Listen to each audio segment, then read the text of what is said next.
Karaciğer yağlanması olanlar, insülin direnci olanlar, diyabet hastalığı olanlar, koroner arter hastalığı olanlar, metabolik sendrom olanlar ve kilo problemi olanlar. Bu videoyu özellikle sizler için hazırlıyorum. Lütfen bu videoyu çok dikkatli seyredin. Çünkü bütün bu hastalıkların ortaya çıkmasının ve ilerlemesinin en büyük nedeni olan şekeri konuşacağız bu videomuzda. Lütfen çok dikkatli dinleyin. Efendim not alın, tekrar okuyun ve günlük yaşamınızda şekeri daha aza nasıl indirgeyeceğimiz üzerine birazcık beyin jimnastiği yapalım. Yepyeni videomuzda yine birlikteyiz. Efendim YouTube'umuza abone olmayı ve bizlere yorum yapmayı lütfen ihmal etmeyiniz diyoruz. Ve çağımızda birçok hastalığın asıl nedenlerinden biri olan şeker dosyasını açıyoruz. Şeker gerçekten günümüzde birçok hastalığın direkt nedeni. Hepimiz biliyoruz. Evet, daha az şekerli bir dünya, daha az şekerli tarifler yapmaya çalışıyoruz.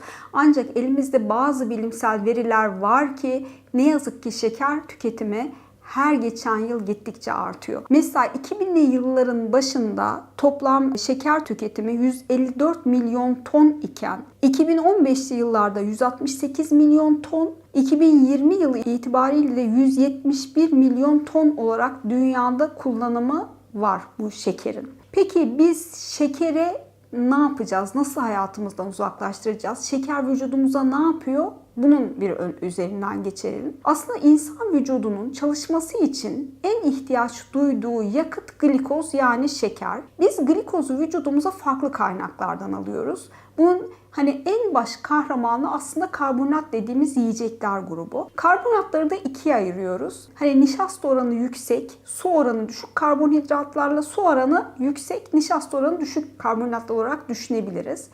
Dolayısıyla su oranı düşük karbonatlar neler diye baktığımızda un, mısır, pirinç, bulgur gibi karbonatlar bir numaralı aslında günlük yaşamımızda vücudumuzun ihtiyacı olan karbonatı vücudumuza veren, şekeri vücudumuza veren karbonatlar. Öbür yandan baktığımızda meyveler ve sebzeler, bunlar da su oranı yüksek, lif oranı yüksek, karbonat değeri olan ama göreceli olarak su oranı düşük olan karbonatlara göre daha düşük şeker içeren yiyecekler.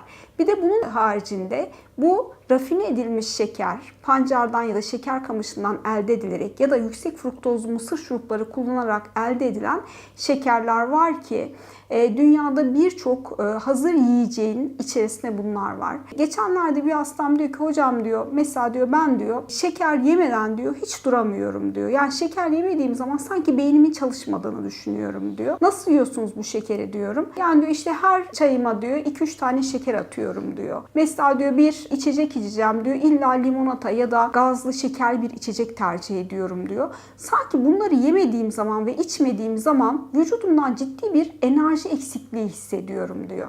Çünkü aslında farkında olmadan bu hastamız şeker bağımlılığı geliştirmiş ve vücut öyle bir bağımlılığa yatkındır ki bir şey yedikçe yiyesiniz gelir, yemedikçe yemeyesiniz gelir ve bir gıdayı aslında direkt kestiğinizde de ilk başta bunun biraz yoksunluğunu duyabilirsiniz. Ancak insanoğlu akıllı bir varlık, seçme şansı olan bir varlık. Burada artık duygularımızla, dürtülerimizle değil, düşüncelerimizle davranmayı öğrenmemiz gerekiyor. Ben bu hastaya dedim ki bakın dedim, tükettiğiniz her 2 küp şeker neredeyse bir dilim ekmeğin kalorisine eş. Sizce siz bir günde kaç küp şeker tüketiyorsunuz dedim. Hasta şöyle bir düşündü. Sanırım dedi yani 80-90 küp şeker tüketiyorum. 80 küp demek eşittir 40 dilim ekmek demek. Yani hiç vücudunuza bir yiyecek girmeden 40 dilim ekmeklik bir karbonhidrat vücudunuza giriyor ve tabii ki vücut bunu kullanamadığı için yağ hücreli olarak depolanıyor. Tabii şeker çok hızlı bir yakıt olduğu için kişi bunu yerken ya da içerken o anda kendini iyi hissediyor. Ancak bunu dengeleyen hormon insülin çok hızlı yükselip ani düştüğü için basit şekerlerde kişi daha çok acıkıyor ve daha çok yeme ve daha çok şekere ihtiyacı çekiyor. Bir noktada şeker vücuda şekeri çekmeye başlıyor. İşte siz olun. Yediğiniz içtiğiniz yiyeceklerin içindeki şeker miktarına mutlaka dikkat edin ve minimum şeker düzeyi oluşturacak şekilde bir beslenme oluşturmaya çalışın. Bugün alkole bağlı olmayan karaciğer yağlanmaları dünyadaki aslında sirozun en önde gelen nedenlerinden biri olarak ortaya çıkıyor. Çünkü artık hepatit aşıları bulundu, hepatit C'ye karşı ilaçlar geliştirildi. Böylelikle virüse bağlı hani karaciğer yağlanmaları ve karaciğer sirozlarını daha az görür olduk ama karaciğer yağlanmasına ve kötü beslenmeye bağlı sirozlar daha çok karşımıza çıkmaya başladı. Bunun da en büyük nedeni yüksek fruktozlu mısır şurubu içeren yiyecekler ve içecekler aslında. Şimdi biz bu videoyu çekerken kameraman abilerden biri dedi ki, hocam dedi ben şekersiz çay mümkün değil içemiyorum dedi. Çok denedim ama içemiyorum dedi. Sonra ben de ona şöyle bir öneride bulunmak istiyorum. Kameraman abi beni dinliyor musun? Evet hocam desene. Evet. Kameraman abi evet hocam dedi. Peki biz bu çayımızda asla azaltamam dediğim şekeri nasıl azaltacağız? Bu bir bardak çay ya. Kaç şeker atıyorsun kameraman abi bu çaya sen? 3. 3 şeker atıyorsun. Sana önerim şu. 3 şekeri at ama karıştırma. Bu şekerli tarafa gelene kadar acı acı bu çayı içeceksin ama altında alışmış olduğun tadı bulacaksın. Yaklaşık bir 3 hafta ya da 20 gün 3 şekerli bu şekilde yap. İkinci 20 güne geçtiğinde 2 şeker at buraya. Üstü şekersiz alttaki 2 şekeri içeceksin. Üçüncü 20 güne girdiğimizde tek şeker atacaksın. Şekersiz sonra alttaki bir şekerli tadı alacaksın. 20 gün sonra hiç şeker atmayacaksın. Ve inan bana yaklaşık 1 ay sonra, 1,5 ay sonra şekerli çay içemeyeceksin. Çünkü çayın gerçek tadını daha iyi alacaksın. Ne dersiniz? Bunu yapabilir misin? Yaparım. Kameraman abi yaparım dedi. Sevgili dostlarım siz de şekersiz asla çay kahve içemem. Tamam yaptığım tariflerde şekeri azaltabilirim ama çayda kahvede asla vazgeçemem diyorsanız kahvenizdeki, çayınızdaki şekeri de bu şekilde azaltacaksınız. Atacaksınız, karıştırmayacaksınız.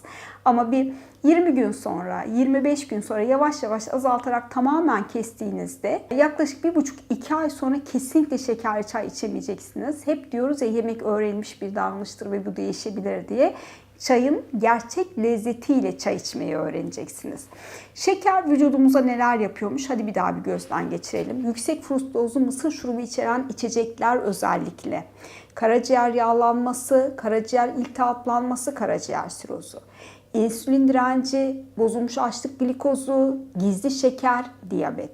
Metabolik sendrom, kan yağı yükselmeleri, damar sertleşmeleri, tansiyon ve kalp ve obezite. Sevgili dostlarım bu hastalıklardan muzdarip olmak istemiyorsanız, bu hastalara yakalanmak istemiyorsanız şekeri hayatınıza sıfırlamaya çalışacaksınız. Peki diyeceksiniz ki sayın hocam şeker yemeyeceğiz ama biz ne yiyeceğiz de ne içeceğiz diyorsanız işte hayatınızdaki içecekleri söylüyorum. Şekersiz maden suları. İçerisine limon ekleyebilirsiniz ya da mevsim meyvelerini koyabilirsiniz. Mesela karpuzlu maden suyu hiç denediniz mi? Ya da kavunlu maden suyu. Böyle blenderdan çekerek bir deneyebilirsiniz ya da karıştırabilirsiniz. Çilekli maden suyu, limonlu maden suyu yapabilirsiniz. Bununla birlikte şekersiz bitki çayları. İlla şeker istiyorum derseniz hadi bir çay kaşığı da bal karıştırarak en azından balın antioksidanını vücudunuza alabilirsiniz. Tabii ki ayran, kefir ve su olmazsa olmazımız diyoruz. Özellikle içerek vücudumuza giren şekerlerden kendinizi bir koruyun. Tariflerinizde de şeker yerine kuru meyveleri ya da gerçek meyveleri kullanabilirsiniz. Tarifi pişirdikten sonra üzerine bal ya da pekmez ekleyebilirsiniz pişirmeden. Bunlar da daha sağlıklı tarifler oluşturmak üzere önerilerimiz. Bu videomuzda da şekeri bir mercek altına aldık. Şekeri nasıl azaltacağız? Nasıl bundan vazgeçeceğiz? Nasıl daha sağlıklı bir hayata sahip olacağız? Bunları özetlemeye çalıştım sizler için. YouTube'umuza abone olmayı ve bizlere yorum yapmayı lütfen ihmal etmeyiniz diyoruz. Çünkü videomuzun da yavaş yavaş sonuna geliyoruz. Sizden ayrılmayı hiç istemiyoruz ama her güzel şeyin bir sonu oluyor. Bu videonun da böylelikle bir sonu gelsin. Yorumlarınızı bekliyorum. Hoşça kalın.